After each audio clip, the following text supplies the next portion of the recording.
Nessa manhã, meus amados irmãos, eu queria conversar com vocês sobre um tema muito interessante: materialismo, o fim do humano em nós.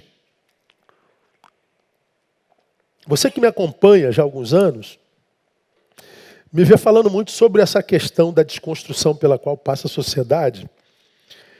E a sociedade é a qualidade de vida humana é um tema hoje que eu diria para você mais ocupa, talvez seja o único que ocupa o meu pensamento, minhas pesquisas e minhas buscas. Eu já disse a vocês, eu não tenho interesse em assuntos mais nenhum que não me venha acrescentar alguma coisa para melhorar a minha qualidade de vida hoje, amanhã. Eu falo muito mais sobre ser humanidade do que espiritualidade. E para você que tem acompanhado a série Ser Humanidade, terças e quintas, às 22 horas no meu Instagram, sabe que eu entendo que a espiritualidade, para mim, tem como objetivo a ser humanidade. A espiritualidade do reino, ela não visa apenas a eternidade. Ela define a eternidade, porque Jesus se define como caminho, eu sou o caminho, de modo que quando a gente encontra Jesus, a gente não chegou aonde deveria, a gente encontrou um caminho novo pelo qual ir. Então, Jesus não é o nosso destino, ele é o nosso meio de transporte, ele é o lugar pelo qual a gente vai. E Jesus é o caminho que nos leva ao céu, a eternidade é também, mas Jesus é o caminho que nos leva. A eternidade é destino. Mas como eu não sei, e Jesus sabia que nós não saberíamos quando chegaríamos à eternidade, então ele não só nos leva à eternidade, mas ele nos leva. E esse levar é no humano, é no imanente, é no presente, é no aqui e agora. Sim, eu e você estamos caminhando, aspas, para o céu ou para a nova terra. Mas quando é que nós chegaremos lá? Não faço a menor ideia, nem me preocupo com isso, porque futuro não é matéria para nós. Então, uma vez que eu sei que eu estou caminhando para lá, mas também não sei quando lá chego, eu entendo que Jesus se preocuparia conosco em cada passo que a gente dá. É como se eu tivesse aqui atrás, ó. Hoje dá para a gente tirar essa onda aqui, ó. Estou aqui. Meu objetivo é a câmera. Não precisa mexer não, Mariana, pode deixar. Meu objetivo é a câmera. Então eu sei que meu destino é a câmera. Mas quando eu vou chegar na câmera? Não sei. Então, vamos imaginar que a câmera seja o céu e aqui onde eu estou seja o presente. Como eu não sei quando chegar no céu ou na nova terra, então ele se preocupa em cada passo que eu dou. Ele tem dele para mim em cada passo que eu dou. Cada passo. Cada passo. E as matérias que me apetecem e para as quais eu dou a minha atenção e gasto o meu tempo, são as matérias que têm a ver com esse cada passo. Porque a minha eternidade já está definida, eu não penso em céu. No inferno, muito menos. Não tem nada a ver com o inferno e nem com o diabo. A respeito desse, a Bíblia diz que ele já está debaixo de meus pés. E me preocupa com o meu semelhante, que tem poder de intoxicar a minha existência a ponto de arrancar de mim a alegria de viver. Eu me preocupo com o meu semelhante, que se tornou mortal e que do qual eu tenho medo. E ao mesmo tempo é aquele a quem eu preciso alcançar com a graça de Deus. A minha vida após a morte está decidida. Eu me preocupo com a vida antes da morte. Eu me preocupo com ser humanidade.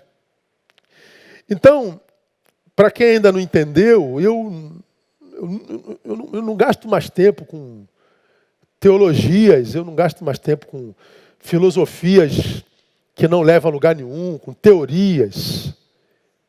Eu só quero a destreza da palavra para experimentar o melhor de Deus nesse tempo que está cada vez mais difícil, que está cada vez mais complicado e que, pelo que a gente vê, pelos frutos os conhecereis, tem tudo para estar pior cada dia mais. Então eu queria conversar com vocês hoje sobre materialismo, o fim do humano em nós. E se eu fosse você, eu colocava atenção nisso porque pode te abençoar. Bom, essa semana, ou nesse mês, melhor dizendo, 3 fatos marcaram muito a sociedade brasileira, né?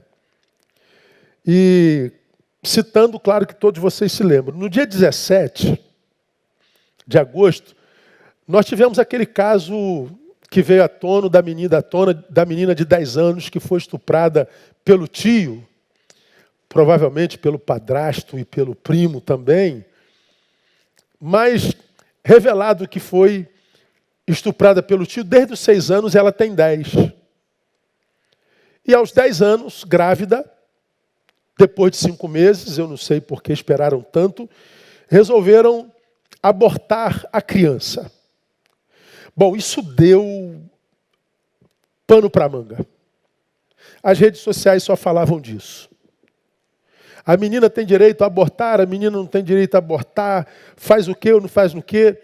Um grupo de religiosos foi para frente do hospital dizendo que ela não ia abortar, tentaram invadir o hospital, tentaram agredir os médicos ou o médico que ia abortar. Chega a polícia, chega o grupo que é a favor do aborto e todo mundo brigando um com o outro para tentar decidir o destino de uma vida que não é a deles. E é interessante como ambos os grupos e todos os que se manifestam com a certeza tão grande a respeito do que a menina deveria fazer, mas se manifestam com a certeza tão grande que transformam isso em razão para batalha, para guerra, para luta e para litígio. E eu fico impressionado como que nós, como sociedade, desenvolvemos a capacidade de saber com certeza o que o outro tem que fazer com a vida dele. Quando, na verdade, quando olho para a minha sociedade, eu percebo que a gente não sabe o que fazer com a nossa. Eu lido há 30 anos, agora, dia 1º de setembro, que dia é hoje? Dia 23, daqui a 7 dias, eu completo 30 anos de ministério pastoral. Além de profissional da área humana, como pastor, eu lido com gente com angústia humana há 30 anos, mais da metade da minha vida. E eu nunca vi um tempo que revelasse, pela qualidade da vida de cada um grupo de gente tão incompetente para gestar e gerir a própria vida, como essa geração. Eu, quando olho para a vida de meus pais, meu pai, se fosse vivo hoje, já teria quase 90 anos, minha mãe 80, ambos já com o Senhor. Eu me lembro de um tempo sem tecnologia, um tempo para o qual a gente não tinha acesso à informação,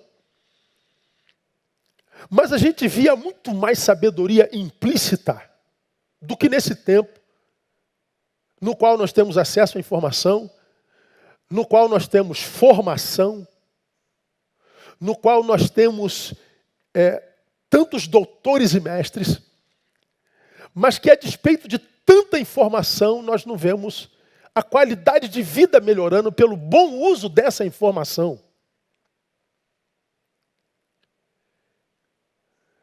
No tempo que nós não tínhamos acesso a tanta informação, parece que nós tínhamos uma geração mais competente em gerir a própria vida do que essa. Como pode isso, pastor? Talvez porque aquela geração cuidava mais da sua vida do que a dos outros. E essa geração cuida mais da vida dos outros do que da sua própria. E aí, quando nós discutimos a vida de alguém, e temos do nosso lado uma outra pessoa que discute também sobre essa vida de alguém, E nós discordamos a respeito da vida desse terceiro, então nós degladiamos. Eu mesmo pus um vídeo no Instagram que hoje completou mais de 500 mil de visualizações. Não pendi nem para o lado, nem para o outro, só analisei a situação. E ontem eu pedi para pôr na minha página uma frase: pelos comentários os conhecereis. Porque é interessante quando você vê alguém dizendo assim: eu não matei ninguém. Porque na minha fala eu coloquei assim: nós matamos essas crianças. A criança, a filha, nós matamos biologicamente, e a criança, a mãe, psicologicamente. Quando eu falo nós, eu falo da sociedade que nós construímos. Dessa sociedade genitrocêntrica, que só sente prazer no pênis e no ânus.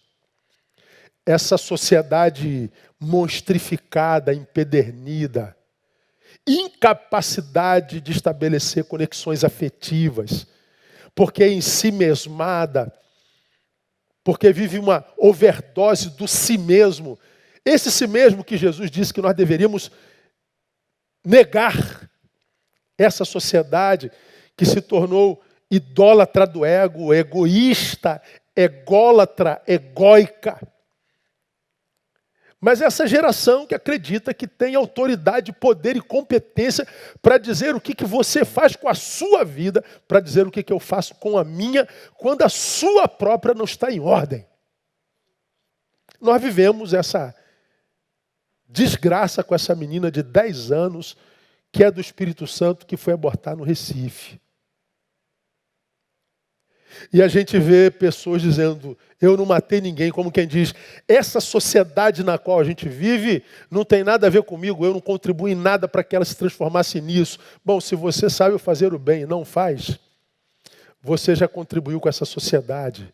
E se você não consegue perceber o quanto de responsabilidade você tem nesse caos, é porque você tem muito mais responsabilidade do que você imagina.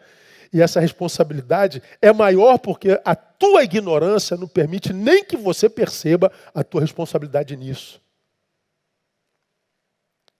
Isso foi no dia 17. No dia 19, nós tivemos outra calamidade.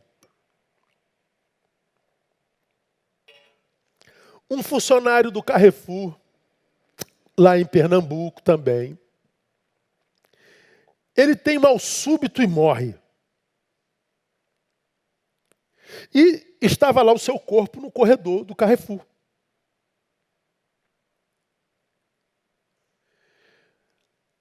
O que o gerente do Carrefour, o gerente da loja faz, o Carrefour faz? Eles pegam algumas barracas de praia, colocam sobre o corpo para tapar o corpo. Colocam uns caixotes de bebida do lado. E esperam que o rabecão venha buscar o corpo. Enquanto isso, o supermercado funciona. E as pessoas passando do lado do corpo, como que se o que tivesse caído fosse um saco de arroz. Como que se o que tivesse caído fosse uma latinha de salsicha. Está lá um semelhante nosso morto. E do lado alguém pegando batata chips para comer. Está lá um alguém por quem Jesus morreu, que poderia ser meu pai, poderia ser meu irmão, poderia ser meu filho, poderia ser qualquer um do meu círculo de afeto, mas é um semelhante meu, é um outro. E a gente coloca guarda-chuvas em cima e a vida toca.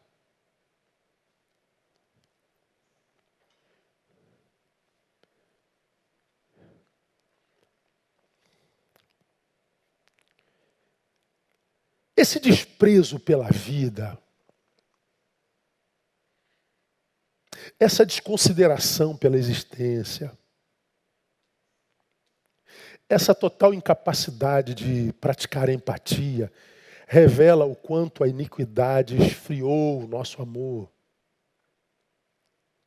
Essa incapacidade que eu tenho de amar tu,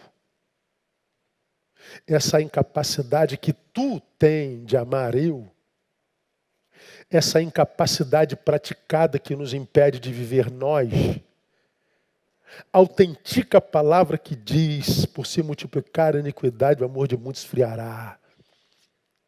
Essa desvalorização pela vida de um semelhante mostra não só o quanto o nosso amor pelo próximo morreu, como o nosso amor próprio morreu.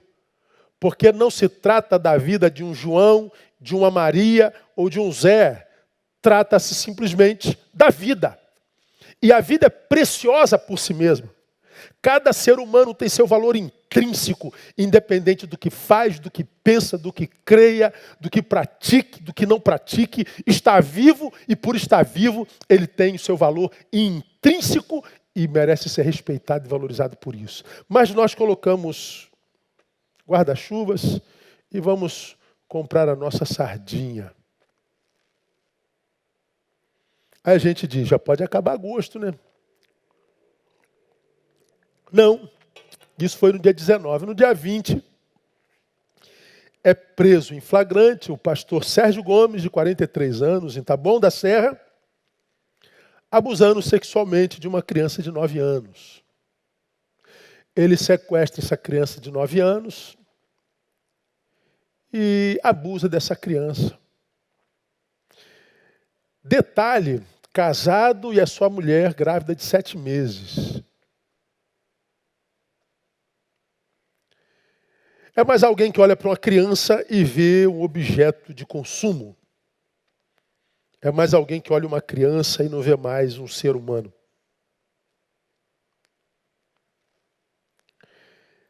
Três casos. Eu poderia citar mais 8 no mês de agosto. E eu não tenho como olhar isso na minha sociedade e parar e sentar para pensar se a gente já está vivendo o milênio, discutir se a gente é milenista, amilenista ou pré-milenista. Eu não consigo, eu admito a minha total incompetência, a minha total ignorância. Perdão. Eu não consigo, vendo a sociedade ao meu redor, sentar com alguém para discutir se existe predestinação ou não. Eu não consigo mais sentar com alguém que me pergunta se a minha igreja é renovada, ou se a minha igreja é avivada, ou se a minha igreja é tradicional. Eu não consigo mais. Eu não consigo mais me sentar com alguém que diz, pastor, quando é que eu vou ser ordenado diácono, pastor, presbítero, apóstolo?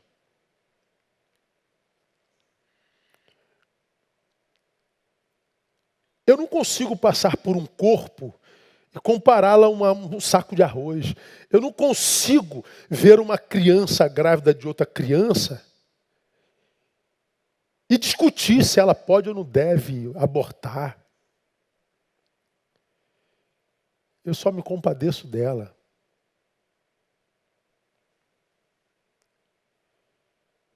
Eu fico pensando nessa criança quando ela tinha 6 anos de idade, pela primeira vez, ela foi abusada por um adulto.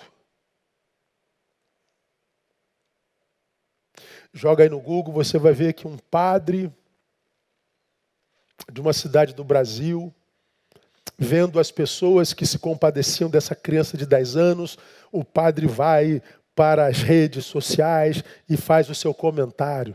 Essa menina não é tão inocente assim não. Com 10 anos, certamente ela já tinha prazer e ela consentiu. Com 6 anos, padre. Com 6 anos. Detonam com a vida do padre e o padre, evidentemente, apaga as suas redes e manda uma nota dizendo que não é o que ele queria dizer. Eu não posso me preocupar com teorias, teologias e doutrinas e temas subalternos.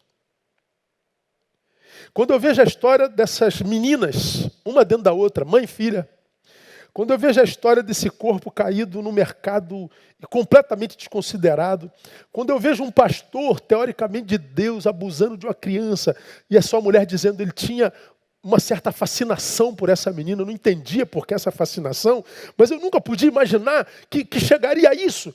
Meus irmãos, o que a gente aprende com essas histórias escabrosas, sinistras? O que a gente está vivendo hoje? A gente está vivendo, primeiro, o protagonismo da matéria em detrimento do humano, do ser. A matéria exerce o protagonismo sobre a história hoje, sobre a existência. A matéria está produzindo a extinção do humano em nós.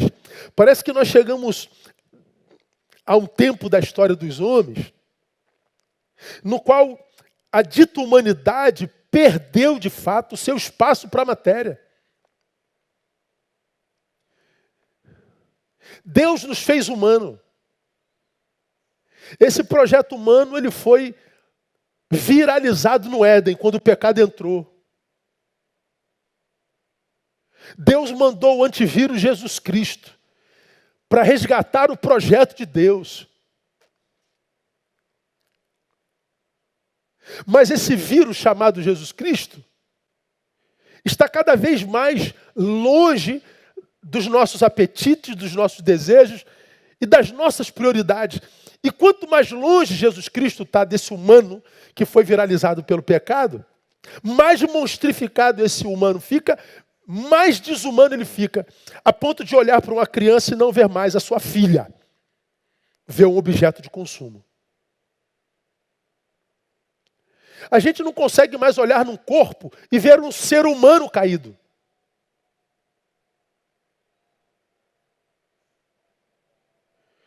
A gente vê um pedaço de carne, com o qual não tem relação alguma, porque não é meu pai, não é minha mãe, não é meu avô. Mas é da mesma raça, meu Deus do céu. Cadê a nossa empatia? Cadê a nossa humanidade? Pois é disso que eu estou falando, ela se perdeu.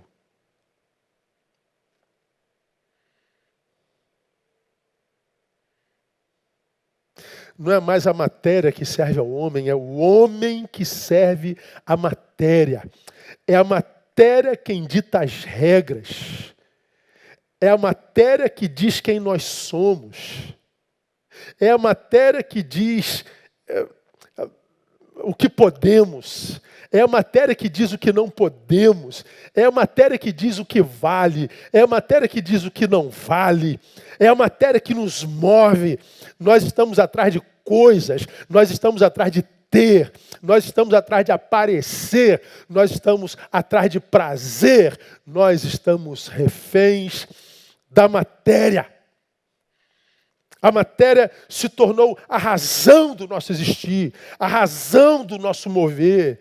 É para a matéria que nós caminhamos e é em função dessa maldita matéria que nós existimos. Por causa dessa matéria, nós matamos. Por causa dessa matéria, nós nos matamos. Por causa dessa matéria, nós abandonamos. E o que isso tudo quer dizer, irmãos? Que nós perdemos o sentido da vida. Nós estamos perdidos como raça. E você quer que eu seja otimista ou realista? Bom, seja o que você quiser. Eu prefiro ler a palavra e entender o meu tempo. Agora me parece, como eu tenho falado nesses últimos domingos, que aquele que veio matar, roubar e destruir tem se adestrado na capacidade de cumprir o seu ministério, matar, roubar e destruir. Ele tem conseguido fazer isso com uma destreza admirável. Até entre o povo de Deus ele introduz verdades que contradizem a palavra e ele consegue fazer com que são de Deus fiquem com a ideologia e não com a palavra. É impressionante. Perdemos o sentido da vida. Porque se a matéria é a razão de tudo, assim que nós perdemos a matéria, perde-se a razão de viver. Hoje nós somos valorizados pelo quanto temos. Hoje nós somos valorizados pelo quanto parecemos ter. Nós não somos valorizados pelo que nós somos, mas pelo que parecemos ser. Hoje você anda na rua e você sabe que você é um alvo fácil. Se o teu tênis é um tênis que pode apetecer um ser humano deformado. Ele mata você e leva o teu tênis. Ele mata você e leva seu relógio. Ele mata você para usar a sua filha.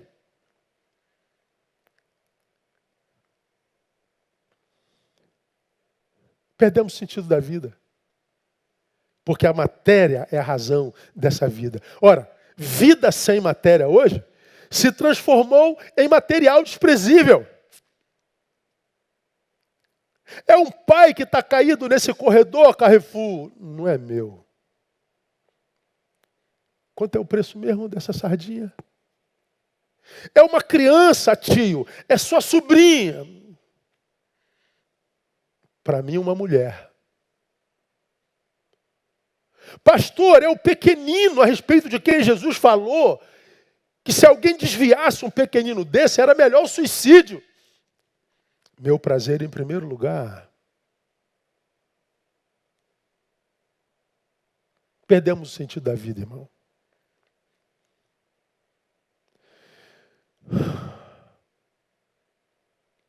O mais triste disso é que Jesus diz algo assim completamente diferente, né? Quando você vai lá em Mateus, capítulo 5, a partir do versículo 25, você vê Jesus Cristo, nosso Senhor, dizendo assim: não estejais ansiosos quanto à vossa vida, pelo que haveis de comer ou pelo que haveis de beber, nem quanto ao vosso corpo, pelo que haveis de vestir. Aí ele conclui dizendo assim, ó: não é a vida mais do que o alimento e o corpo mais do que o vestuário? Vocês estão reduzindo a sua preocupação em coisas, vocês estão preocupados com comida, com bebida, com vestuário. A vida é muito mais do que coisas. A vida é muito mais do que matéria. Não são essas coisas que deveriam ocupar a sua mente e ser objeto da sua preocupação. Lá na frente, no 32, ele diz: pois a todas estas coisas os gentios procuram. Mas ele está dizendo a vocês: o vosso Pai Celestial supre, como supre as aves do céu. O texto diz tacitamente: não é a vida mais do que o alimento, ou seja, não é a vida mais do que a matéria, mais do que o material. Então ele está dizendo: não reduza a vida à matéria. Não permitam que a matéria deforme o humano que há dentro de você. A pergunta para você nessa manhã é: o que te move, meu irmão? O que te faz sair do lugar? Pelo que você existe? Essa é a pergunta que o Espírito fez ao meu coração nessa semana.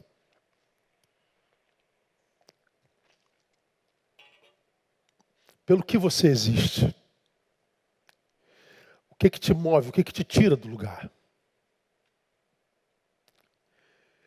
Eu acho que é em função dessa pergunta, em função dessa preocupação dos apóstolos pelo que haviam de comer, pelo que haviam de beber, isso no capítulo 5, que no capítulo 6, Jesus produz uma palavra que é uma das mais conhecidas da Bíblia Sagrada. E ele fala sobre a necessidade de mantermos saudável o nosso senso de valor, ou o nosso senso de valores.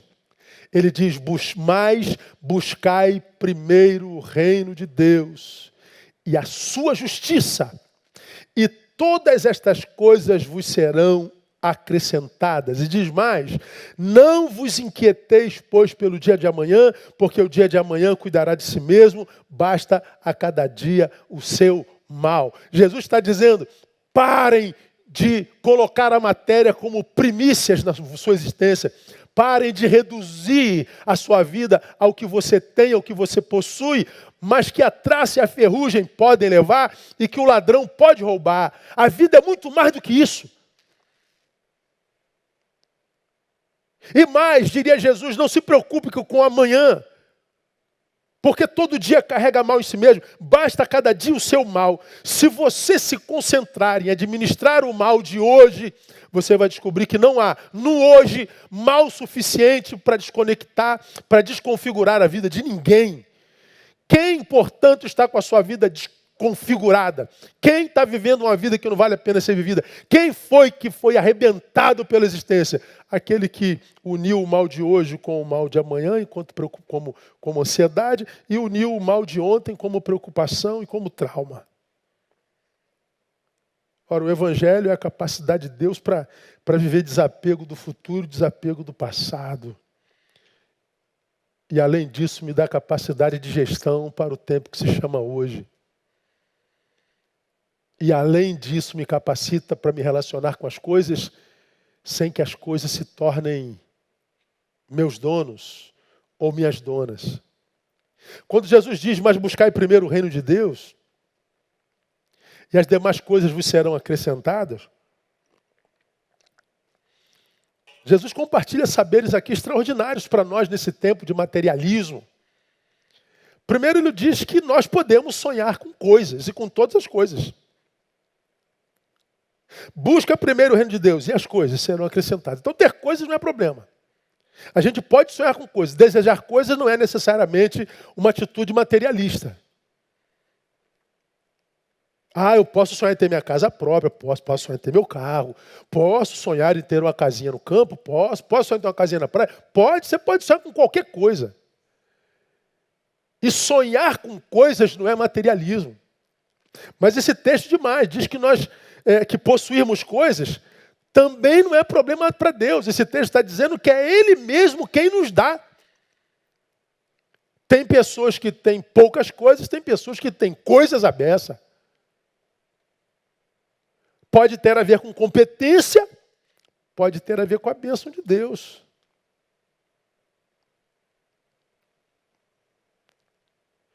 Esse texto mais diz que a posse das coisas estará sempre subordinado à saúde do nosso senso de valores. Ele está dizendo aí, sonha com coisas, mas busca primeiro o reino. Sonha com matéria, mas nunca se torne um materialista. Sonhe com matérias, mas nunca permita que essa matéria tome o lugar de Deus no teu coração. Possua coisas, mas não se permita possuir por essas coisas. Possua, mas não seja possuído. Porque senão o humano em você arrefece. E Deus não é Deus de coisas. Como você já aprendeu, a palavra materialismo tem como raiz a palavra mater, mãe. Matéria vem de mãe, pasmem. Então o que o texto está dizendo, não faça da coisa a tua mãe, porque o filho da coisa é uma coisinha. E Deus não é Deus de coisas, Deus não é Deus de coisinhas, Deus é Deus de gente. Deus é Deus do humano. Deus é Deus de gente que não deformou a sua imagem e a sua semelhança, não deformou a imago Dei, como gostam os teólogos. Citei para vocês aqui, no passar do ano de 2014 para 2015, uma pesquisa produzida no Brasil pelo Instituto Gallup, pesquisa que falava sobre as resoluções dos brasileiros com relação ao ano que vem, de 14 para 15.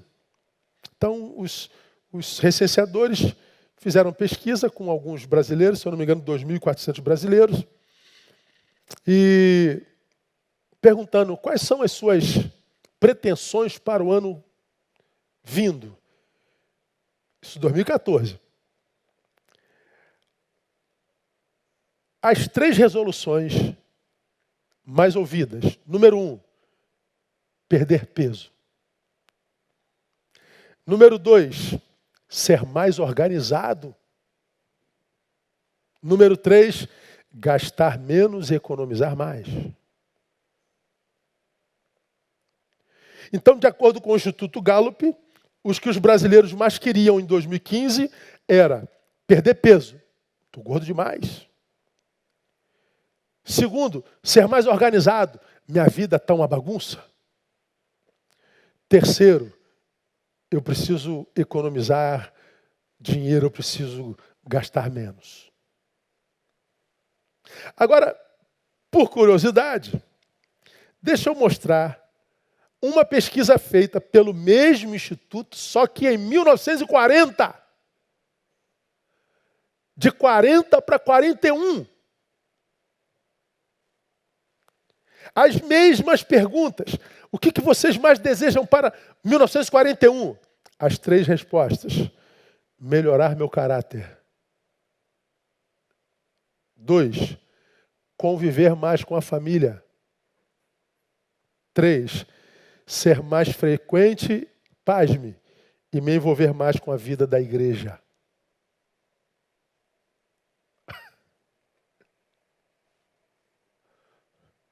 Eu não sei se eu rio ou se eu choro, cara. Em 1940, nossos pais disseram que precisavam melhorar o caráter. Nossos avós diziam, eu preciso gastar mais tempo com meus filhos, com a minha família. Eu preciso me envolver mais com a minha fé. Hoje nós, seus filhos, nós, seus netos, dizemos, eu preciso melhorar a minha estética. Isso é a razão da minha vida. Eu preciso ser mais organizado. Minha vida está uma bagunça porque eu saio para minhas baladas, eu saio para não sei o quê. Aí meus trabalhos deixam de ser feitos, minhas responsabilidades deixam de ser cumpridas. E eu preciso guardar um pouquinho de dinheiro para que eu possa voltar para a balada mais vezes. Nossos pais estão dizendo, eu quero ser um homem de caráter. Agora deixa eu falar com vocês, irmãos. Aqui, ó. Nem em 2014, nem em 1940 tem pedido pecaminoso nenhum. Não é pecado ser magro. Eu estou no maior regimão. Quarentena me fez mal para burro. Estava com a barriga igual o do Papai Noel. Estou tomando glifage. Você sabe o que é glifage? Depois pesquisa lá.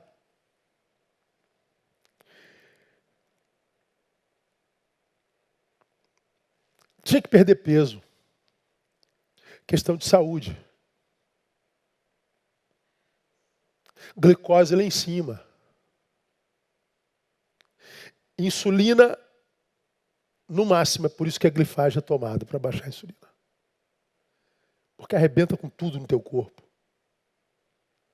Então tem que emagrecer. Nesse mês perdi 5 quilos. Disciplina alimentar. Mas isso é a razão da minha vida, mas nem de longe. É estético? Não, não é não.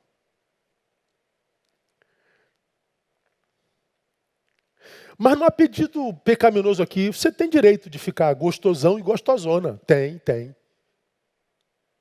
Você tem direito de ser mais organizado, você tem direito de economizar isso. Nada, não tem pecado nenhum.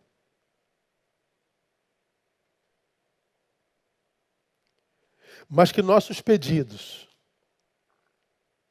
que nossos desejos, que nossos sonhos revelam o tipo de reino que nos habita, isso eles revelam. O meu sonho e o meu desejo revelam que tipo de reino habita meu ser.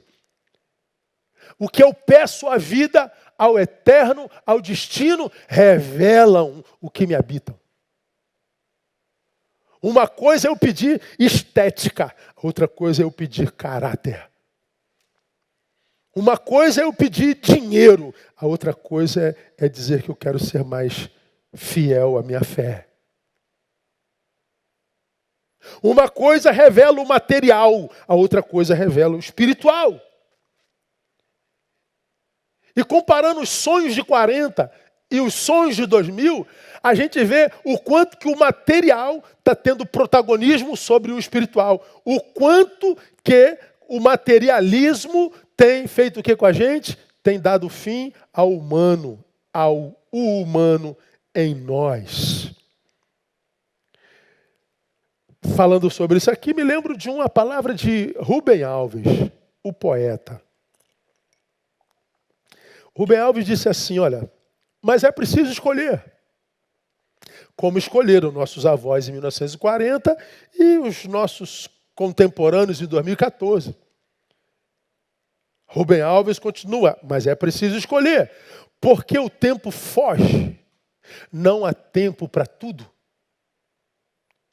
Não poderei escutar todas as músicas que desejo. Não poderei ler todos os livros que desejo. Não poderei abraçar todas as pessoas que desejo. É necessário aprender a arte de abrir mão, a fim de nos dedicarmos àquilo que é essencial. Eu queria abraçar o mundo, eu queria que tudo que eu desejo acontecesse, mas eu não vou poder abraçar tudo, eu não vou poder realizar todos os meus desejos. Se isso é uma verdade e é incontestável, eu preciso o quê? Aprender a abrir mão. Eu preciso aprender a me dedicar àquilo que é essencial, e o essencial não é o material. Falamos e ouvimos o tempo todo, desde sempre, né? Não tenho tempo, eu não tenho tempo. Meu filho não tem tempo para minha filha, eu não tive tempo para estudar a aula da escola bíblica dominical. Eu não tive tempo para fazer meu TCC, eu não tive tempo para... Pois bem, o único tempo que te fará falta no tempo ruim, o único tempo que nos fará falta no tempo da agonia, principalmente na agonia produzida pela maturidade, que nos aponta a velhice e que nos faz dar tchau à juventude.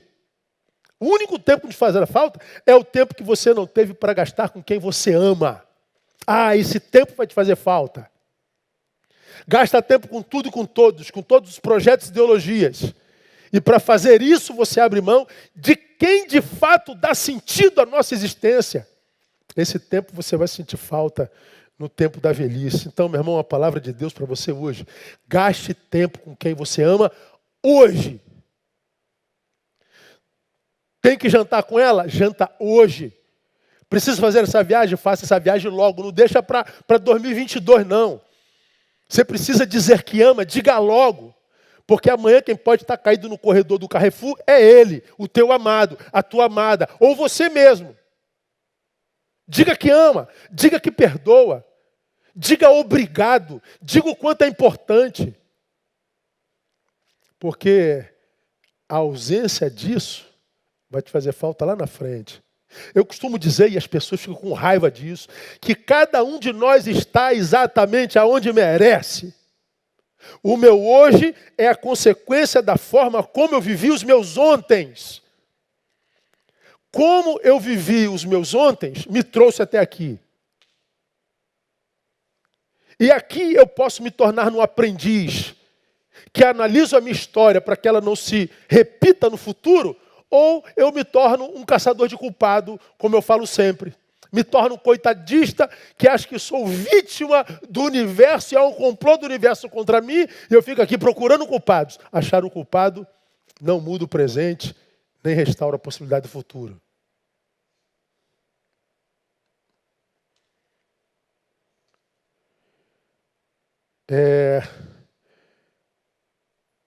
O protagonismo da matéria sobre o humano.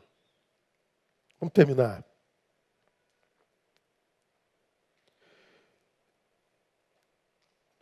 A única forma de escaparmos dessa deformação é nos tornando habitação do reino de Deus.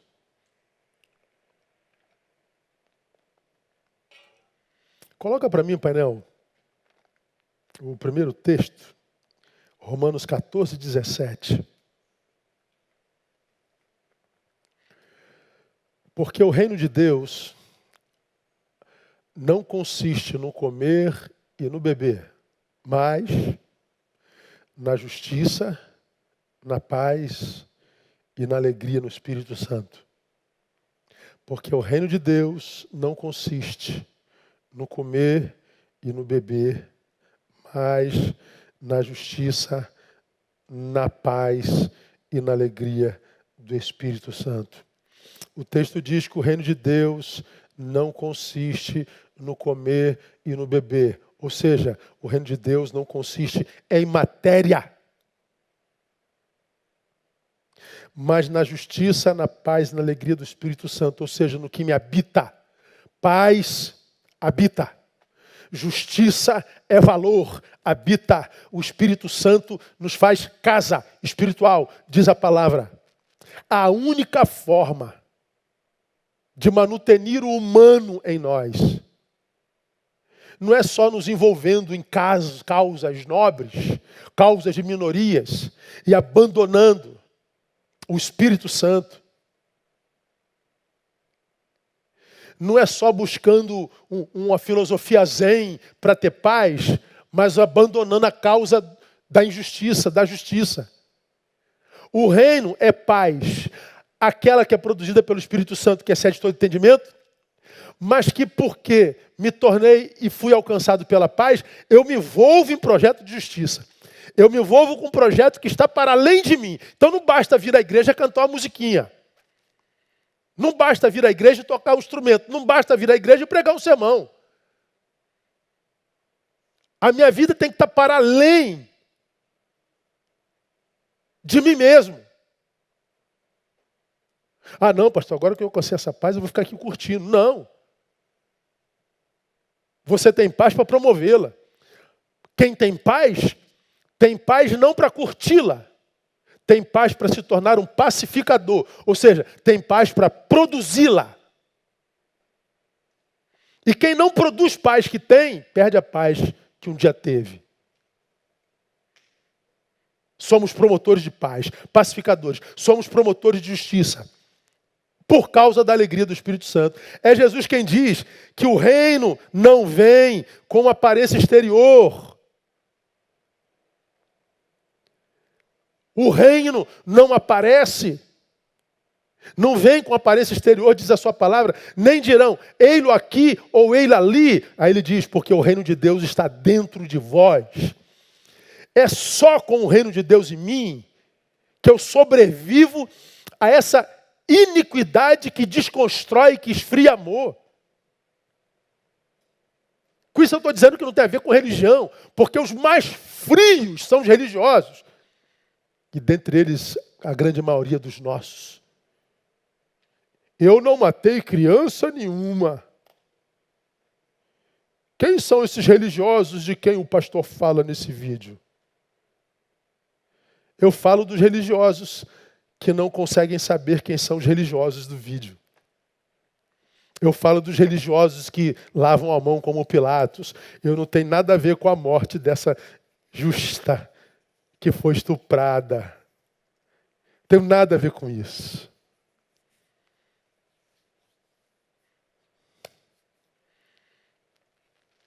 A única forma de dominar o que está fora é decidindo o que vai carregar dentro, meu irmão. Eu vou falar sobre isso logo mais. E triste é ver como tantos crentes têm trocado o que carregam dentro por aquilo que fazem fora. Tanta gente produzindo lá de fora algo que não carrega dentro. E o diabo, ele foi brilhante. Irmão, eu vou te dizer, o diabo não presta não, mas o bicho tem que ser respeitado. Por causa da sua capacidade de adaptação. Ele se adequa a cada geração a fim de matá-la, roubá-la, destruí-la.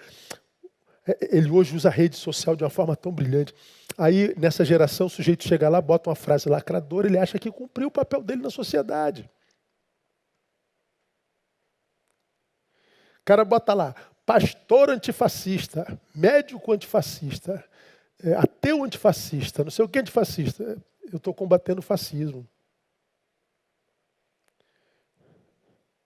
Já pensou se botasse cristão produtivo? Dentista que salga. Professor que ensina com dedicação. Já imaginou? Médico que clinica como quem clinicasse é próprio Jesus Cristo. Cristão praticante. Mas não, a gente entra, não vai dar valsa da geração perdida. O que a geração perdida está publicando? Isso. E qual é a nova? Qual é a frase de tal? Qual é a cor que a gente bota no Instagram? É essa, então bota. Não, agora é preto, bota preto. Agora é cor de abóbora, cor de abóbora. E a gente continua nessa desgraça que a gente está. Porque essa porcaria aqui muda nada não, só para pior. O que muda é o que a gente carrega dentro.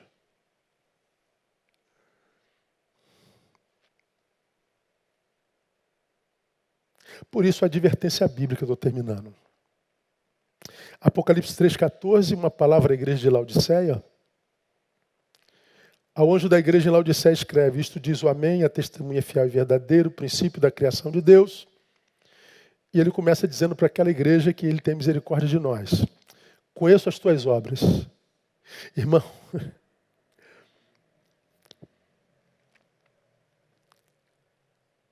imagina... Dá uma cadeirinha daquela ali. Pega para mim lá, para mim.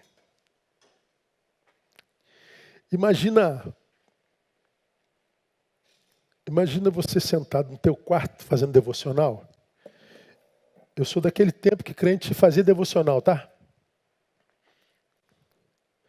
Imagina você no teu quarto fazendo a devocional.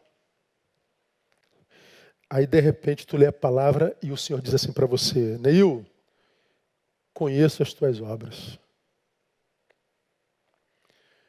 Eu falei, caraca, Deus sabe o que eu faço lá dentro.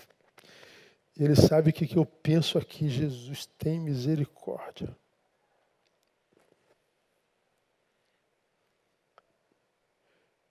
Não é o Neil dizendo para a ovelha: ó, Clebinho, eu conheço as tuas obras. Eu conheço só as que tu mostra, só as que tu deu mole. Mas é o Criador dizendo: Neil, não há nada que você pense, não há nenhuma das suas intencionalidades que fujam ao meu conhecimento. Então, Neil, quando você se envolve nessa obra aqui, Neil, eu sei da tua intenção, cara. Eu sei que tu quer foto. Eu sei que tu quer seguidor, não tem nada a ver contigo, não. Conheço as tuas obras. Essa palavra aqui deveria gerar um terror em nós se Jesus não tivesse morrido. Essa palavra aqui, a igreja de Laodiceia, deveria fazer a gente valorizar muito mais a nossa fé do que o valor que a gente dá a ela hoje. Porque se ele conhece as minhas obras e não me fulmina, só pode ser obra do seu amor.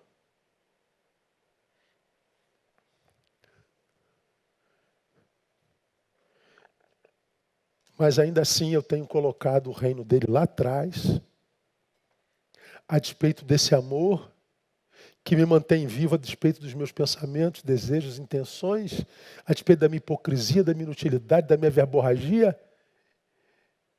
E porque botei o reino lá atrás, a minha vida se desconfigura todinha, perde sentido, e lá sem sentido eu digo: por que que Deus permitiu que isso acontecesse comigo?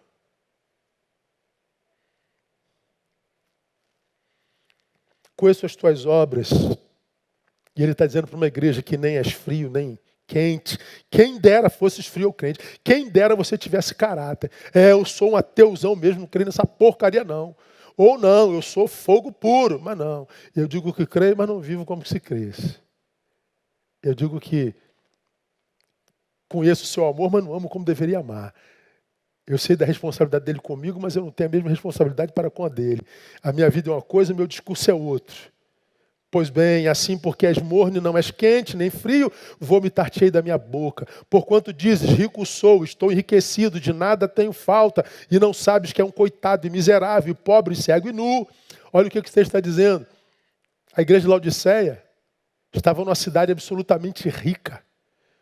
Uma cidade de extração de pedras preciosas. A sua membresia era muito rica. Certamente a receita daquela igreja era muito rica. E essa igreja foi sequestrada pela materialidade, pelo materialismo. Ela era uma igreja de posse, era a igreja da catedral. Seria hoje a igreja da televisão. Seria a igreja dos milhões mensais. Seria a igreja do acúmulo e da ostentação diante dos homens. Mas Deus diz: você é um coitado, miserável, pobre, cego e nu. Aconselho-te que de mim compres ouro refinado no fogo, não esse de Esmirna, para que te enriqueças. Vestes brancas para que te vistas, não essa do linho fino produzido em Esmirna, para que te enriqueças, vestes brancas para que te vistas, e não seja manifesta a vergonha da tua nudez. Colírio, a fim de ungires os teus olhos para que vejas, eu repreendo e castigo a todos quanto amo. Sê, pois, zeloso e arrepende-te. Ou seja, do que, Senhor? Do sequestro do humano pelo material. Eis que estou à porta e bato. Se alguém ouvir a minha voz e abrir a porta, entrarei em sua casa e com ele cearei e ele comigo. Termino aqui lembrando a você o seguinte. Essa palavra é uma palavra de Jesus a uma igreja. Você se tornou uma igreja materialista, exibicionista, ostentadora, verborrágica, rica, mas aos meus olhos miserável, pobre, cego, nu e miserável. Eis que estou à porta e bato, ou seja, porque você se materializou, eu fui posto para fora. Mas ainda estou tentando voltar, hein? Estou batendo na porta. Se abrir, eu entro. Se não abre, eu fico do lado de fora. Então ele fala de uma igreja que é dele, que na qual ele está do lado de fora por causa da matéria. Acontece a mesma coisa hoje. Não só com a igreja instituição, mas com o sujeito. Que quando olham para nós, o que se vê é nós mesmos. A nossa ostentação, a nossa idiotice. Quanta gente, quanto crente, trocando o reino de Deus por ideologias mundanas. Quantos crentes trocando o reino de Deus por militância dentro das quais não cabe o diferente. Uma militância excludente, portanto. Aí eu milito por isso aqui. Você, se não é daqui, não cabe. É meu, eu já milito por isso aqui. Se você não é meu, não cabe. Ele acha que ele está bombando. Ele acha que ele é o suprassumo do Evangelho. O Evangelho não tem ideologia. No Evangelho não tem preto nem tem branco. No Evangelho o preto abraça o branco e vice-versa. Não há machismo nem feminismo. Há locupleção, completude. Quanta gente, por causa disso, confundindo o reino de Deus com o marxismo. Gente confundindo Deus, o reino de Deus com fascismo, com feminismo e com tantos outros ismos. Descobrindo no final que o que sobra é frustração e solidão. Porque trocou o reino por ideologia. É aquela palavra de Paulo aos Gálatas. Estou admirado, Gálatas 1, 6 a 8. Estou admirado de que tão depressa estejais desertando daquele que vos chamou na graça de Cristo para outro evangelho. É o evangelho excludente. O qual não é outro, senão que há alguns que vos perturbam e querem perverter o evangelho de Cristo. Mas ainda que nós mesmos ou um anjo do céu vos pregasse outro evangelho além do que já vos pregamos, seja anátema. Portanto, há tantos que tenderam para cá, ou tenderam para lá, que hoje para a igreja são anátema. E se tornam inimigos da igreja. Como eu já preguei aqui há tantos anos atrás, citando João 10. O pastor e o ladrão salteador estão dentro do aprisco. Um entrou pela porta, outro entrou por outra parte.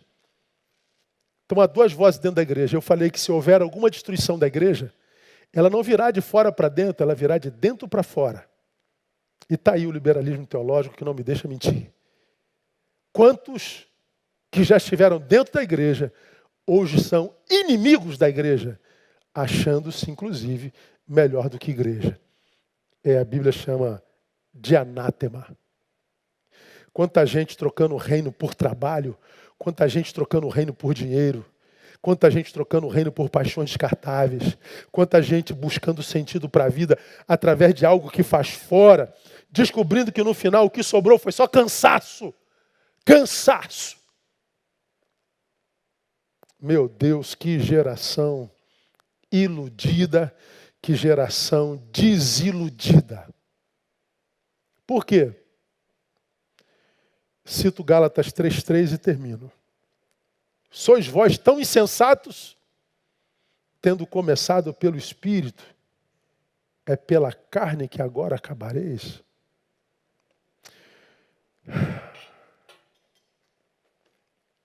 Busca primeiro o reino, minha igreja. Não se permita sequestrar pelas ideologias dessa geração. Há pouca verdade nela, muito discurso e pouca materialidade. Muita frase de efeito e pouca prática. Muitos sábios que não conseguem praticar o seu pretenso saber e transformar a sua vida numa vida que vale a pena ser vivida. Muitos especialistas na tua vida, mas que não conseguem gestar a própria vida. A vida deles mesmo não deu certo em nada. São sábios ferrados, fracassados. Quantos especialistas em igrejas que não conseguiram transformar as suas próprias igrejas em igrejas relevantes. Ah, quantos pastores pós-modernos, especialistas em eclesiologia, que não conseguiram colocar em prática na sua própria igreja tudo isso, não é? Não se iluda, minha igreja.